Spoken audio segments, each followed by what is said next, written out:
Olá, amigos da Novo Tempo, sejam bem-vindos mais uma vez ao programa Bíblia Fácil, o seu programa semanal de estudo da Bíblia. Estamos chegando ao fim do estudo do livro de Daniel e hoje teremos o nosso último estudo com base em Daniel capítulo 12. Já estamos aqui todos reunidos. Na semana passada tivemos o nosso primeiro estudo, que falou a respeito dos últimos eventos, e nós vamos dar uma sequência nessa temática. Vamos fazer uma breve recapitulação e hoje vamos aprender sobre o estabelecimento do eterno reino de Jesus.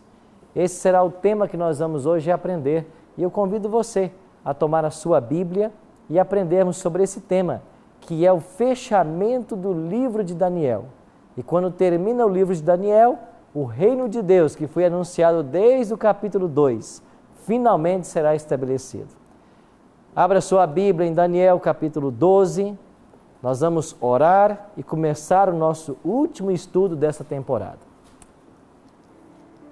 Bondoso Deus e Pai, graças te rendemos pela oportunidade de estarmos reunidos mais uma vez para estudarmos a Tua Palavra. Abençoa-nos agora ao lermos as Tuas revelações e descobrirmos o Teu plano para a nossa vida. Nós o fazemos em nome de Cristo. Amém. Pois bem, na semana passada começamos a estudar Daniel capítulo 12 e eu já disse para vocês de que esse capítulo Deus descortina o futuro através dos eventos que aqui são descritos. Semana passada lemos Daniel 12 verso 1 e nós falamos um pouco sobre o tempo de angústia, qual nunca houve desde que há nação. E nós colocamos vários eventos que teriam lugar antes do tempo de angústia e finalmente depois do tempo de angústia. Agora vamos para o versículo 2. Daniel diz assim: muitos dos que dormem no pó da terra ressuscitarão, uns para a vida eterna e outros para a vergonha e horror eterno. Daniel começa dizendo: muitos dos que dormem no pó da terra.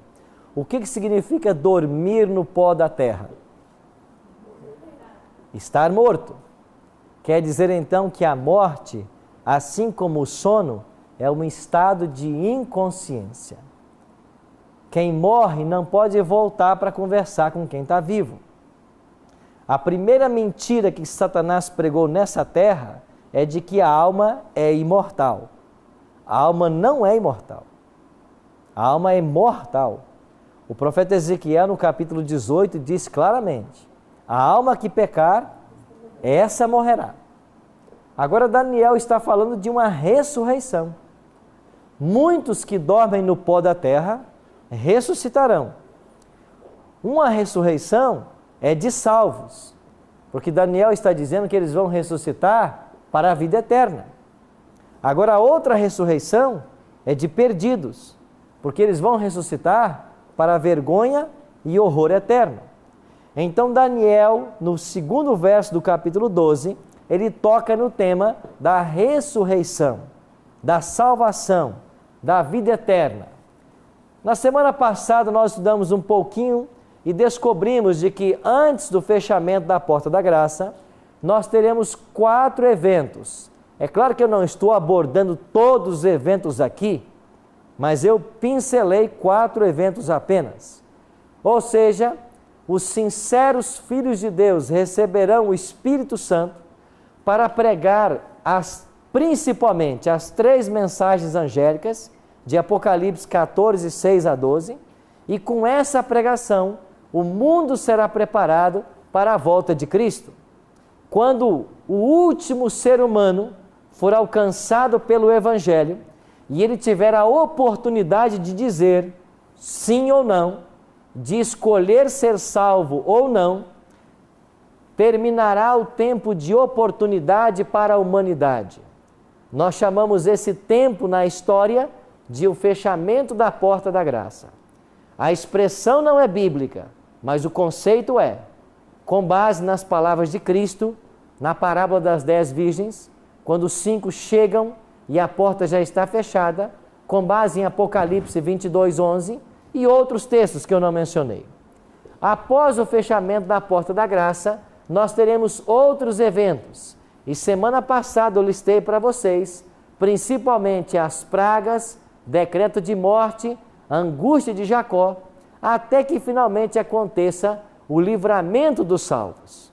Então se dará a segunda vinda de Cristo. Cristo volta depois de derramadas as 7 pragas, depois desses eventos. Quando Cristo voltar, Ele voltará para buscar os salvos aqui na terra e levar para o céu. No céu, diz o Apocalipse, os salvos viveram e reinaram com Cristo 1000 anos. Apocalipse 20. Depois dos 1000 anos reinando no céu, os salvos descerão para esta terra. E nesse momento os ímpios ressuscitarão. Os ímpios ressuscitarão, Satanás irá reuni-los, e quando Satanás, com todos os ímpios que ressuscitaram, marcharem em direção à Nova Jerusalém que desceu do céu, para atacar a cidade, Deus enviará fogo do céu e destruirá para todos sempre Satanás e os ímpios. O profeta Malaquias diz que o fogo de Malaquias vai queimar todos os ímpios e não vai ficar nem raiz e nem ramo. E o profeta Naum diz que o mal não se levantará a segunda vez. Pastor Alexandre. Pastor Arilton, nós vimos ali, a Bíblia nos fala que esse evangelho do reino terá que ser pregado por toda a terra. Toda a terra. Esse toda a terra que a Bíblia diz ali, é todas as nações ou todo ser humano? Todo ser humano. Porque não adianta atingir 30 mil americanos e ficar uma nação sem conhecer. Todo ser humano vai ter a oportunidade de ouvir do Evangelho eterno e a chance de escolher se aceita o plano de Deus ou se rejeita. Mas como se dará isso? Haja vista que todos os dias nascem pessoas e vão crescendo e nascendo e crescendo, outras morrendo. Isso só será possível porque está prometido para os sinceros filhos de Deus o que nós chamamos de chuva serôdia. Se o apóstolo Pedro, no único sermão, naquele dia de Pentecostes com os discípulos, 3.000 foram alcançados, quer dizer, 3.000 foram batizados. Quantos haviam ali que foram alcançados? Pelo poder do Espírito Santo, os sinceros filhos de Deus, espalhados em todo o planeta Terra, eles vão atingir toda a criatura, porque Jesus prometeu isso. Este evangelho do reino será pregado a todo mundo, para testemunhar a todas as nações. Então virá o fim. Então o evangelho tem que ser pregado. O Everton? Pastor, os justos, os salvos que viverão 1000 anos no céu, eles saberão quem não foi salvo? Claro que eles saberão, porque os salvos vão saber quem eles são, vão saber da história terrestre. E se você chegar no céu e alguém que você ama lá não estiver, alguém que você conhece, você saberá que essa pessoa não está no céu. Durante esse milênio, nós teremos um juízo que é chamado de juízo comprobatório. Esse juízo comprobatório de comprovação, nós vamos analisar todos os casos dos perdidos. Para quê? Para saber simplesmente o motivo da sua perdição. O apóstolo Paulo é quem ensina isso. Ele disse assim: não sabeis vós que haveremos de julgar os anjos? Ou seja, nós vamos passar todos os nomes dos ímpios, até mesmo os anjos, para saber por que eles se perderam. Mas esse juízo não é para dar uma chance, é só para descobrir o motivo que os levou à perdição. E quando nós descobrirmos todo o esforço que Deus fez para salvar o José ou a Maria, e eles finalmente não quiseram aceitar, nós vamos entender que Deus foi justo. Por isso o céu será um lugar de alegria eterna, porque nós vamos reconhecer a justiça divina. E só vai para o céu quem quer ir para o céu. Deus não vai levar ninguém forçado. E nem vai deixar para trás quem quer ir. Mas tem que querer muito. Emilene. Pastor, eu gostaria só de esclarecer uma dúvida em questão dos 1000 anos. Não sei se foge até um pouquinho do assunto, mas eu conheço assim, né? Na palavra de Deus fala que 1000 anos para Deus é como um dia, e um dia é como 1000 anos. O que significa nessa passagem, os 1000 anos?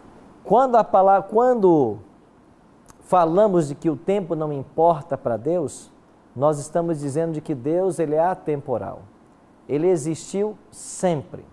Antes de qualquer coisa ser criada, ele já existia. Então Deus não está circunscrito ao tempo. Nesse sentido, não importa o tempo para Deus. Agora, quando falamos em 1000 anos no Apocalipse, estamos falando de um período de 1000 anos literais.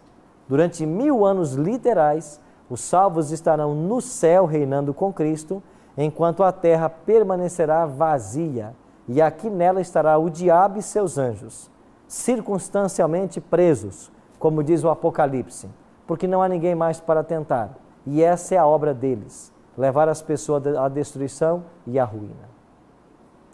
Terminados 1000 anos, eu já expliquei para vocês, os ímpios ressuscitarão. Então perceba que eu estou falando para vocês de 2 ressurreições. A dos ímpios que acontece depois do milênio, mas eles só ressuscitam para receber a recompensa que será a destruição eterna, e no dia da volta de Cristo haverá a primeira ressurreição, que é a dos salvos mortos. Abra sua Bíblia em São João capítulo 5, verso 28. São João capítulo 5, verso 28 e 29. Cristo falou sobre 2 ressurreições.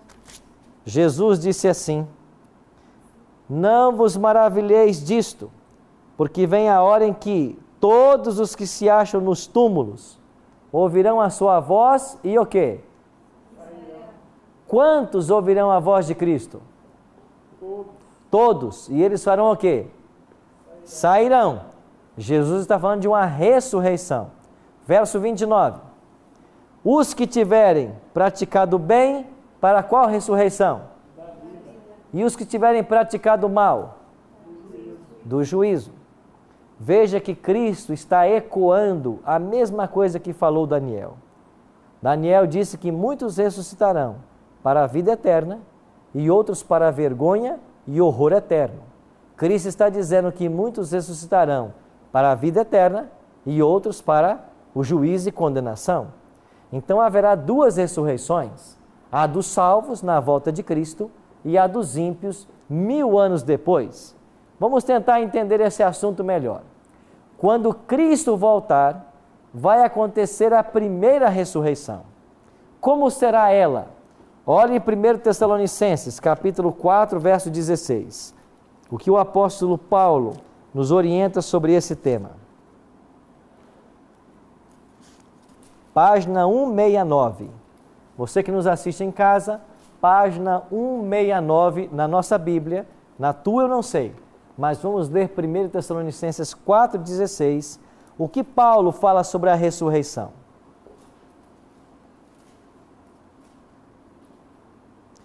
Porquanto o Senhor mesmo, dada a sua palavra de ordem, ouvida a voz do arcanjo, ressoada a trombeta de Deus, descerá dos céus, e os mortos em Cristo o quê?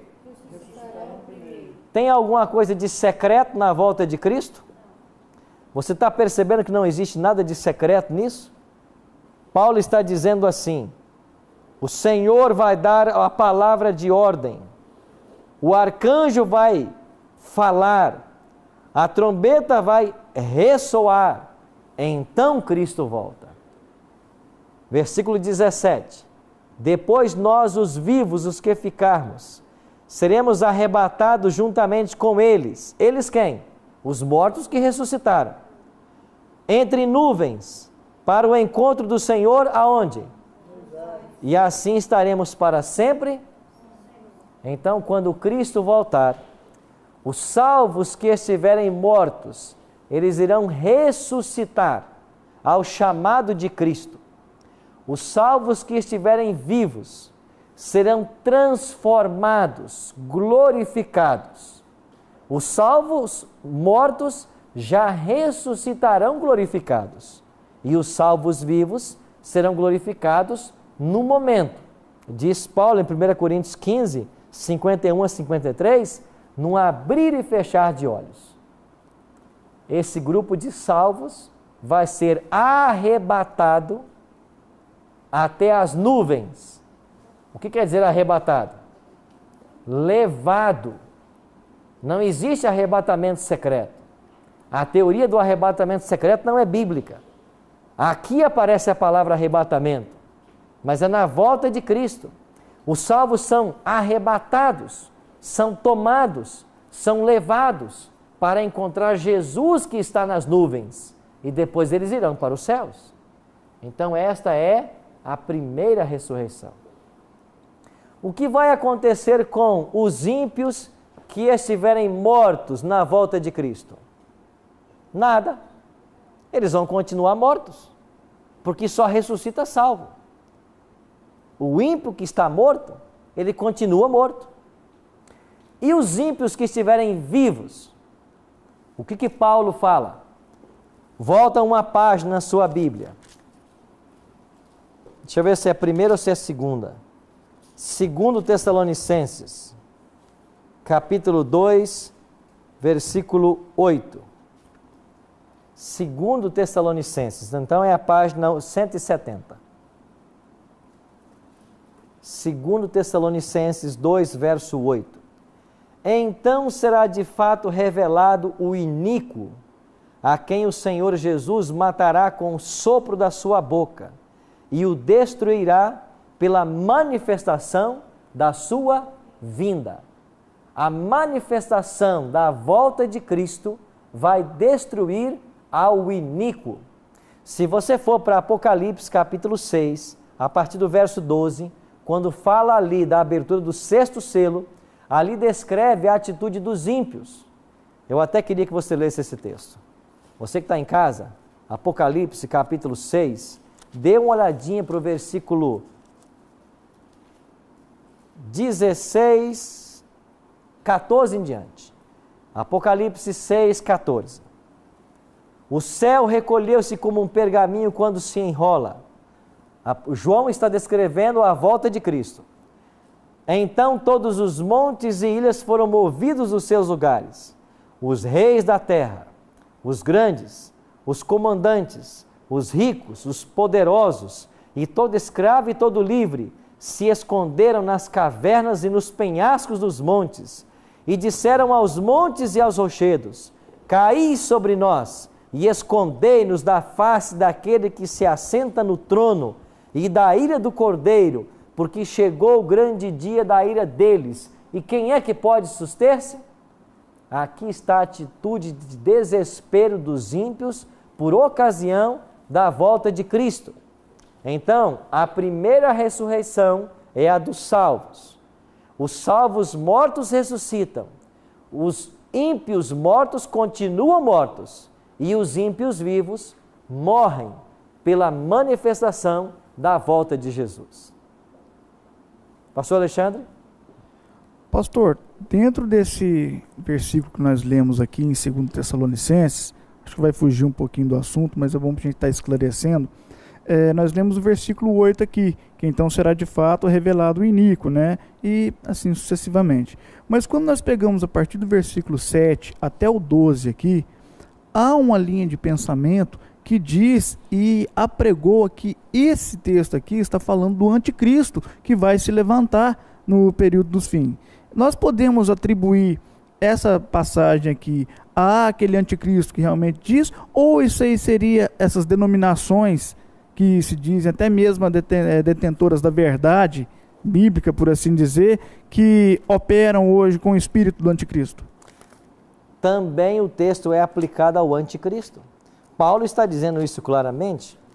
Vamos voltar ao texto, 2 Tessalonicenses 2, verso 8.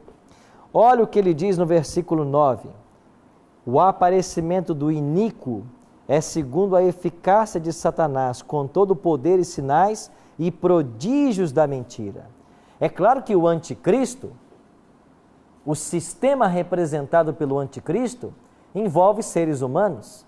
E eles aqui, nesse momento, estão na categoria dos ímpios. Todos morrerão quando Jesus voltar. Então, não serão todos os ímpios e o anticristo sobrevive. Ele também morre aqui. Então, isso se aplica a todos os ímpios e inclusive o anticristo. No momento da volta de Cristo, todos irão morrer. Feito isto, vai se iniciar um período que a Bíblia chama de 1000 anos. Eu não li o texto com vocês ainda, né? Sobre o milênio. Vamos para Apocalipse, capítulo 20. Apocalipse, capítulo 20, aonde se fundamenta a doutrina do milênio. Olha o versículo 4. Vi também tronos, e nesses sentaram-se aqueles aos quais fora dada autoridade de julgar. Vi ainda as almas dos decapitados por causa do testemunho de Jesus, bem como por causa da palavra de Deus, tantos quantos não adoraram a besta, nem tampouco a sua imagem, e não receberam a marca na fronte ou sobre a mão, e viveram e reinaram com Cristo por quanto tempo? 1000 anos. Quem é que vai reinar com Cristo? Aqui diz os salvos, os vitoriosos sobre a marca da besta e a sua imagem. Aqueles que perderam a vida por amor ao Evangelho. Muitos que foram decapitados e mortos, mas na volta de Cristo, eles foram ressuscitados. E agora, eles iniciam um período de 1000 anos reinando com Cristo. Terminados 1000 anos, acontecerá o que nós chamamos de a segunda ressurreição. Olha aqui em Apocalipse capítulo 20, versículo 5. Os restantes dos mortos. Quem são os restantes? Se aqueles que não aceitaram o sinal da besta estão com Cristo reinando, eles já ressuscitaram, só sobraram os ímpios. Então os restantes dos mortos, os ímpios, não ressuscitaram, até que se completassem os 1000 anos. Agora completou os 1000 anos. Verso 7. Quando, porém, se completarem os 1000 anos, Satanás será o quê? Solto. E o verso 8. Sairá seduzir as nações. Que nações ele vai seduzir? Os salvos estão no céu. Os ímpios estavam mortos. Que nação ele vai seduzir? Os ímpios que ressuscitaram. Você entende que a ressurreição dos ímpios ela coincide com a libertação de Satanás? E por que Satanás foi solto? Porque mais uma vez ele tem gente a quem tentar. Ainda que os ímpios já estejam perdidos, Satanás vai convencê-los de que eles podem, pela força, atacar a cidade santa. Nós iremos para um breve intervalo e quando voltarmos, nós vamos entender como será esse conflito final descrito aqui no Apocalipse. Já já estaremos de volta.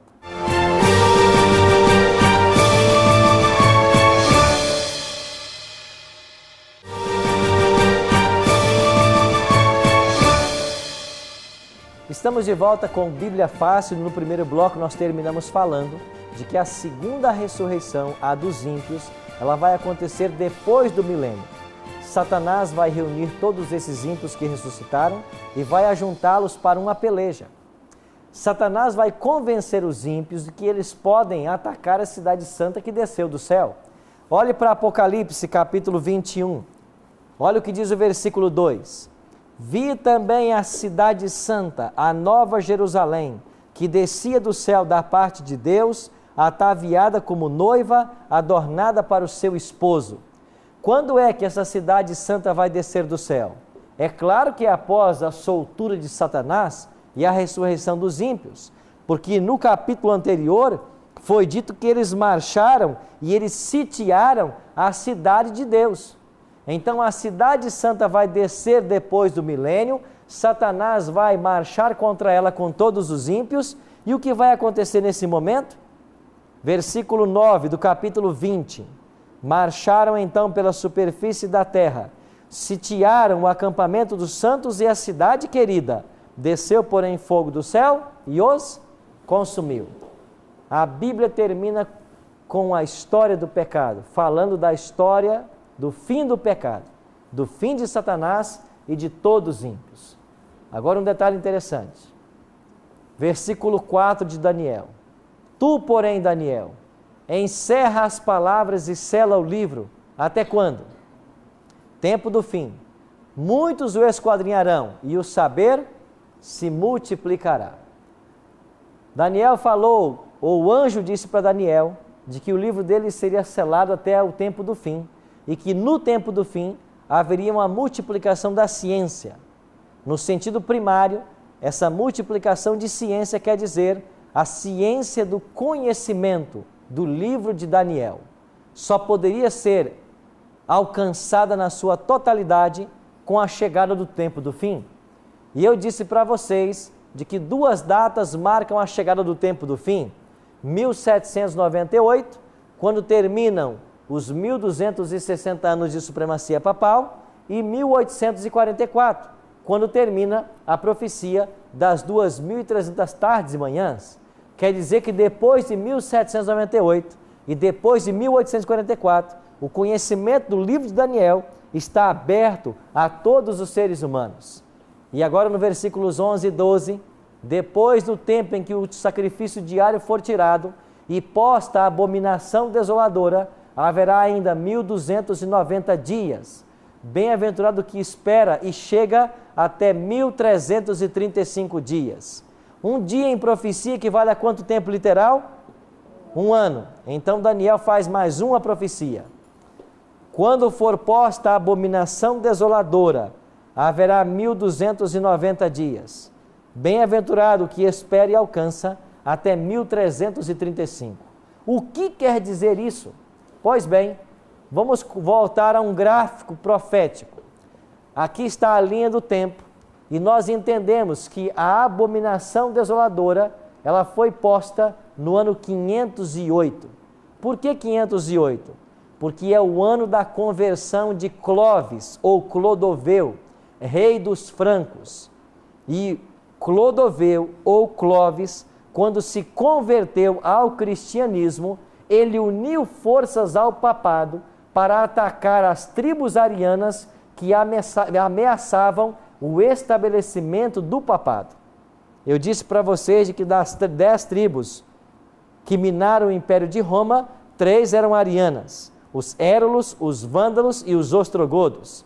E quando Clovis se converteu no ano 508, ele usou todo o seu poder como rei dos francos para derrotar as tribos arianas. Então, aí foi posta a abominação desoladora, porque aí se estabeleceu um sistema de apoio ao papado, para que finalmente, depois de 30 anos, ele se estabelecesse. O que aconteceu finalmente em 538. Se você viajar de 508, 1290 anos, como disse Daniel, você vai chegar a 1798. O que aconteceu em 1798? A prisão do Papa. Por isso, Daniel está dizendo que depois que for posta a abominação desoladora, ainda haveriam 1290 dias, anos, até que o papado sofresse a ferida mortal de Apocalipse 13:3, que é a prisão do Papa Pio VI. Mas Daniel também disse assim, ou o anjo disse para Daniel: bem-aventurado aquele que espera e alcança até 1335 dias. Sabe o que o anjo disse para Daniel? Felizes aqueles que viverem em 1843, porque eles vão ver o quê? A chegada do tempo do fim, o início de Cristo no santuário celestial, o grande desapontamento de Apocalipse 10, 8 a 10 e o surgimento da igreja remanescente. Bem-aventurado estes que esperam e alcançam até 1335 dias. E isso nos leva a 1843, véspera do ano que nós temos o grande desapontamento. E Jesus dá início ao juízo no santuário celestial.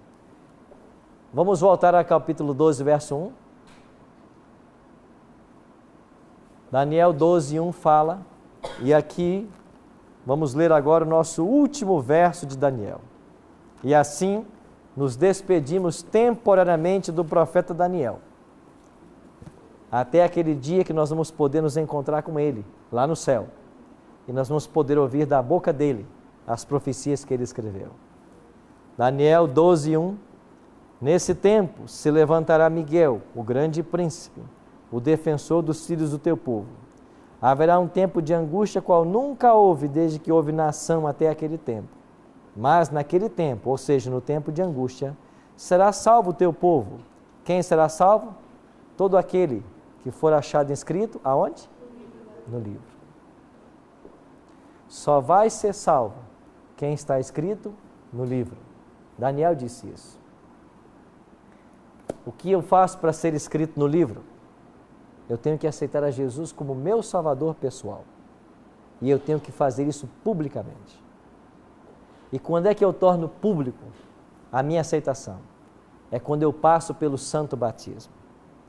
Cristo disse em Marcos 16:16, quem crer e for batizado será salvo.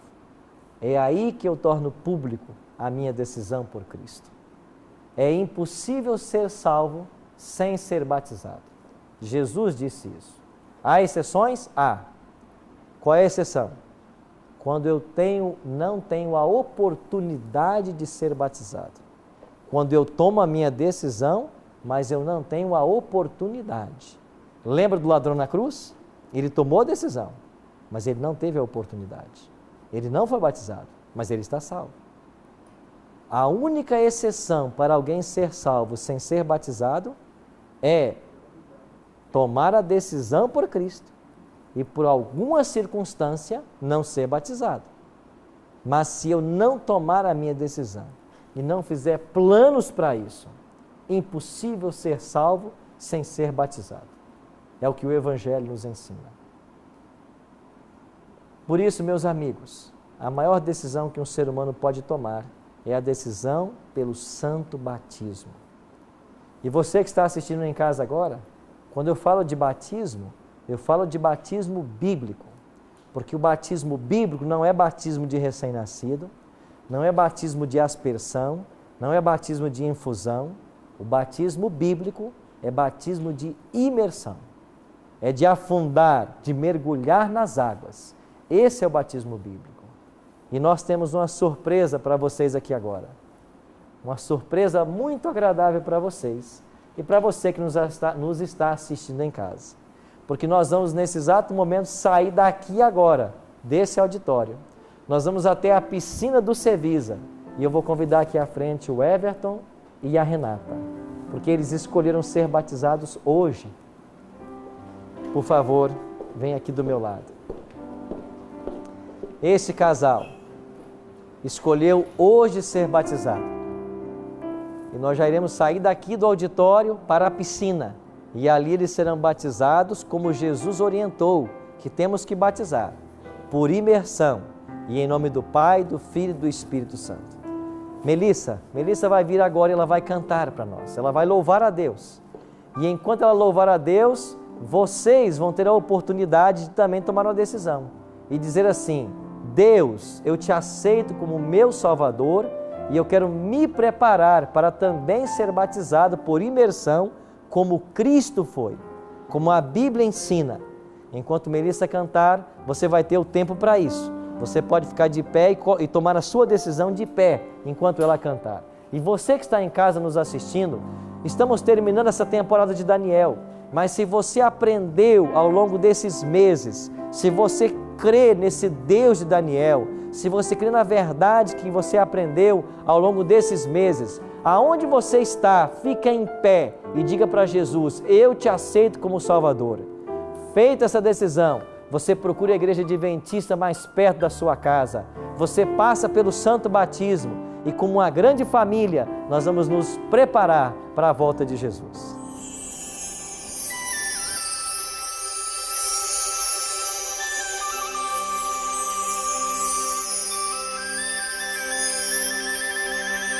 Guarda, vê se muito falta para o dia alvorecer.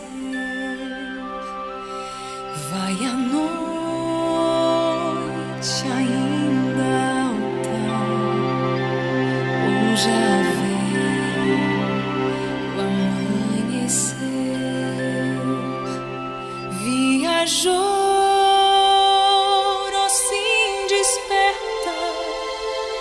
ao romper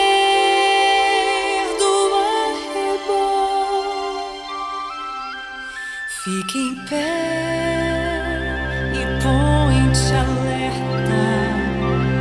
Eia, pois, que surge o sol.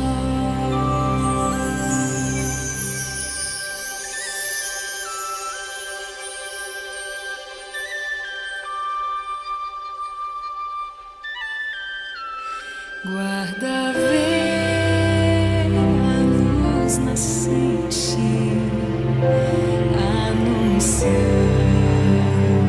o jubileu. Alça a voz alegremente,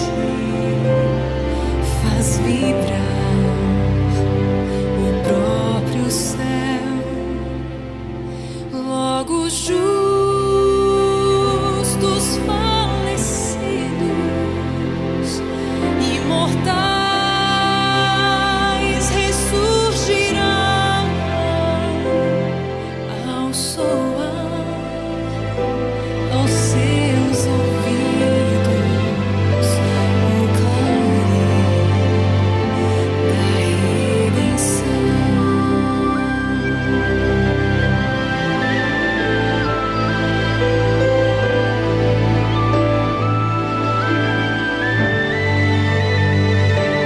Guarda, vê a terra linda, frutos, flores sem rival. Vê o Rei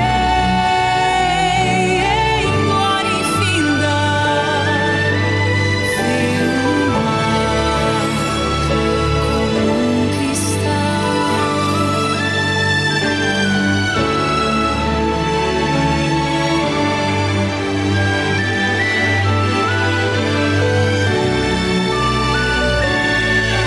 Ouve as harpas e a harmonia.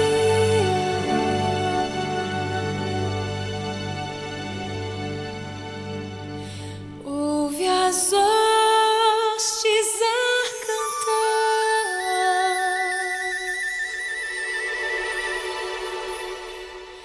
Peregrino, que alegria, vais em breve para o lar.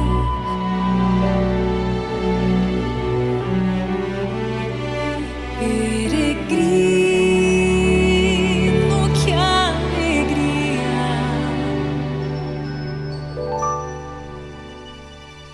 vais em breve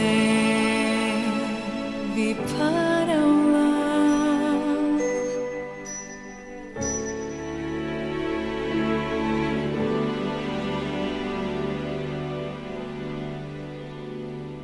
A decisão também e de se preparar para em breve também passar pelo Santo Batismo. Você quer ficar de pé agora também e se preparar para isso? O Espírito Santo está falando no seu coração? É a hora de você tomar essa decisão aqui. Sabe por quê? Porque quando nós decidimos por Cristo, nada mais nos separa dele. Qualquer coisa pode acontecer, as circunstâncias podem ser difíceis, mas eu estou nas mãos do Criador. Agora, que segurança que há se eu estou longe dele? Quantos querem tomar? Aqui nós já temos alguns que se decidiram. Alguém mais quer ficar de pé e dizer: pastor, eu também quero. Eu quero me preparar. Eu estou entendendo verdades que antes eu não conhecia. Agora é a minha hora. Alguém mais quer ficar de pé? Quer tomar agora a sua decisão? Você que está em casa, tomou a sua decisão? Seu coração está entregue a Cristo? Está resoluto ainda? Ouça a voz do Espírito Santo. Ele está chamando você. Ele está chamando você para uma mudança de vida, que o Espírito Santo vai agir, vai operar. Isso é o poder do céu que faz por nós.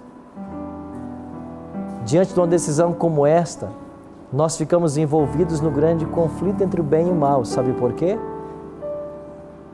porque o mundo constantemente nos puxa, nos leva para longe de Cristo. Mas uma decisão firme ao lado dele é tudo o que nós precisamos. Eu queria orar para que Deus abençoasse esse casal que vai ser batizado hoje. Esse casal que toma a sua decisão. E você, que está pensando em que decisão você vai tomar. O que falta para você ainda? O que te segura? Essa é a sua hora. É o seu momento de salvação. É a oportunidade que Deus está dando a você para ficar de pé por Cristo e dizer: Senhor, eu quero. Antes que eu ore, alguém de vocês ainda quer tomar essa decisão aqui publicamente? E quer demonstrar isso? Se você quiser, você pode ficar de pé. Eu vou orar por você.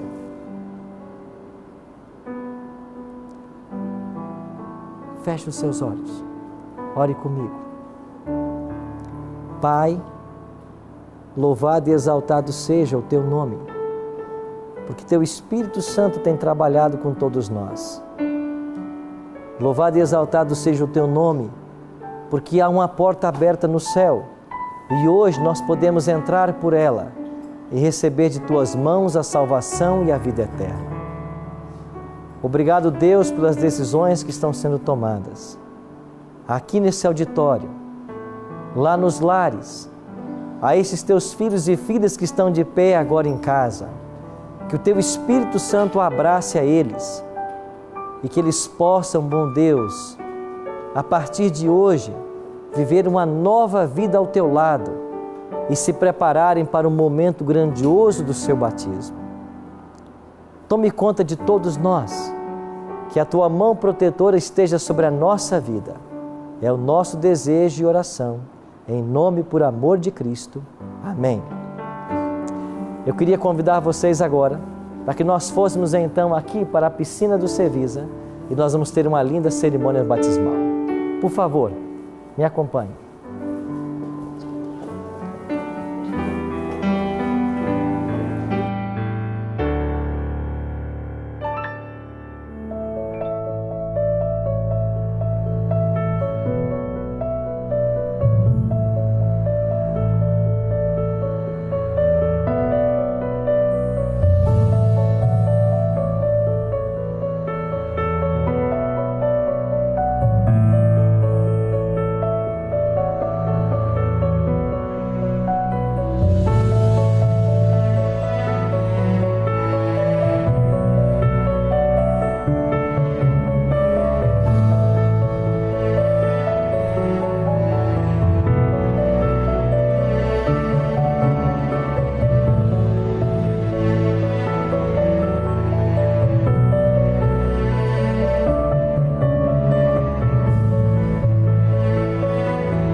alegria esse momento tão especial.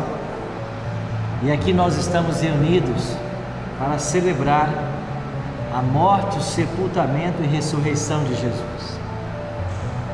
Após haver compreendido o grande amor de Deus e os planos que Ele tem na sua vida, a Renata tomou a decisão e ela vem aqui hoje publicamente dizer que ela entrega a sua vida a Jesus. Renata, a Bíblia declara de que há alegria no céu por um pecador que se arrepende. E é por isso que agora, como ministro do Evangelho, eu te batizo em nome do Pai, do Filho e do Espírito Santo. Amém.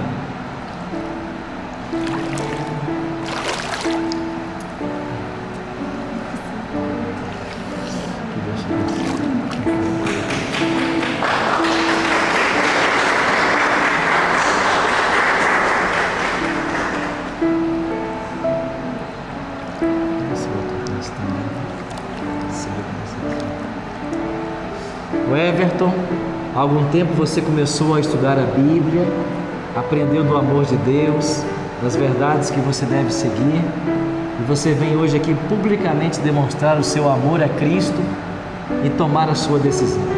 Que Deus o abençoe, te ilumine em sua jornada e te conserve firme nesse caminho até o dia em que Jesus vai voltar para buscar a todos nós. E como ministro do Evangelho, em conformidade com a ordem de Cristo, eu te batizo em nome do Pai, do Filho e do Espírito Santo. Amém.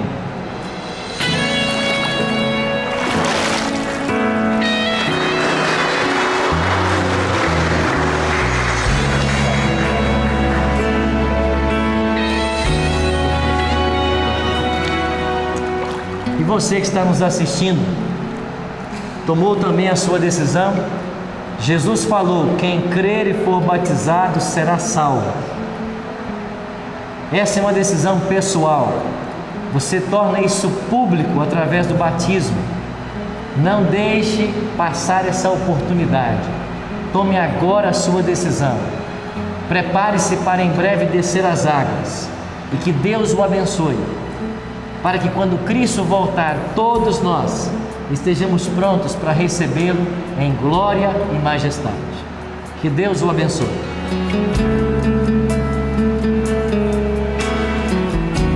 E vocês, amigos, que recém terminaram o seminário de Daniel, que Deus possa abençoar as decisões de vocês. Cada um tem as suas lutas, os seus dilemas, mas eu tenho uma certeza. Filipenses 1, verso 6: aquele que começou boa obra na vida de vocês vai completá-la até o dia de Cristo Jesus. Mas lembre-se, nunca postergue uma decisão por Cristo, porque só há segurança nas mãos dele. Aquele que não decide por Cristo, a qualquer momento, o diabo pode arrebatar, pode prejudicar, pode atrapalhar. Mas se a minha decisão foi tomada com Cristo, nada me tira das mãos dele. Que Deus abençoe ricamente vocês também.